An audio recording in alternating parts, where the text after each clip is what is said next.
Ngayong araw nga pala guys ay magbubuo muna tayo ng system unit na pambenta. Cyborgs nga po pala yung ginamit ko dyang case. Yung kasi yung request ng ating customer. Nung naikabit ko na nga po pala yung power supply, sinunod ko na rin po agad tong motherboard. Ang processing nga po pala na gamit ko dyan ay Ryzen 5 3400G. Ang mobo naman po ay A320M. Sarap naman po ay dalawang elite na 8GB. Bali ang susunod ko nga po palang gawin dyan ay ikakabit yung mga galamay. Yan ang isa sa mahirap sa pagbubuo. At dito natapos na nga po pala at naikabit ko na rin yung cover niya sa likod. At dito ay kinakabit ko na nga po pala yung HDMI, keyboard, mouse, pati na rin yung speaker para matest na rin agad natin. Pagtapos ko nga po pala doon ay dito ay binuhay ko na. Yung isang RAM nga po pala dyan ay pinalitan ko para parehas po sila elite. Yung monitor ko naman po palang gamit dyan ay Invision na 24-inch. Yung sa keyboard at mouse hindi po yan kasama. Yan lang po talaga yung aking pantry. Pero yung keyboard at mouse na pambenta ay nakabox pa. Yun po yung kasama dyan.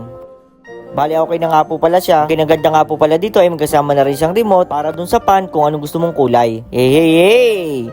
Baka Darwin yan. Kinabukasan nga ay umalis na kami mag-asawa kasama ang aming anak para i-deliver tong computer. At dito nakarating na nga po pala kami at dadalhin na namin po pala to sa kanilang bahay. Dito nga po pala kami nag-deliver sa Lumil. At dito ay binuo ko na nga po pala para masubukan na. Maraming salamat po sa tiwala. Sa pagbebenta nga po pala namin ng mga unit, pasulput-sulput lang po yung aming pagbebenta. Kasi nga po mini-maintenance ko pa yung ibang PC sa PisoNet. Yung ibang unit kasi natin na hindi na gumagana. 6 na unit yung naka-stock. At dito pagtapos ko nga po palang buuin ay dito tinetesting na. At dito pagpunta nga po pala natin ng Lumil, merong magpapagawa sa atin ng system unit. Ang issue niya po ay lagi nagre-restart. Bali hanggang doon lang siguro guys. Maraming salamat. Paalam.